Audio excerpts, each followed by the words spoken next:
ప్రముఖ సినీ నటి ప్రభా గారి కుమారుడు వివాహం ఉదయం గండిపేటలోని గోల్కొండ రిసార్ట్లో జరిగింది. ఈ వేడుకకు తెలుగు చిత్ర పరిశ్రమకు చెందిన అనేక మంది నటీనటులు, నిర్మాతలు, దర్శకులు, రాజకీయ ప్రముఖులు హాజరయ్యారు.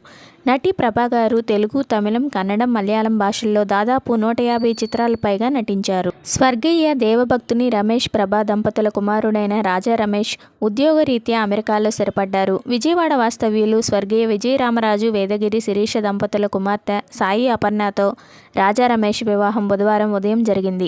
ఈ వేడుకకు టాలీవుడ్ నుండి ఎందరో ప్రముఖులు హాజరయ్యి కొత్త దంపతులకు శుభాకాంక్షలు తెలియజేశారు. ఎంతో అంగరంగ వైభవంగా జరిగిన ప్రభా గారి కుమారుడి వివాహానికి తెలుగు చిత్ర పరిశ్రమ యావత్తు తరలి వచ్చింది. మురళీమోహన్ గారు, చిరంజీవి గారు, వెంకటేష్ గారు, అలాగే బోయపాటి శ్రీను గారు, టాలీవుడ్ సెలబ్రిటీస్ అందరూ కూడా ఈ వివాహానికి హాజరైన లేటెస్ట్ పిక్స్ కనుక మీకు నచ్చితే తప్పకుండా లైక్ చేయండి. ఇలాంటి మరిన్ని అప్డేట్స్ కోసం ఎప్పుడూ చూస్తూనే ఉండండి మీ అడపాల సిస్టర్స్. Thank you.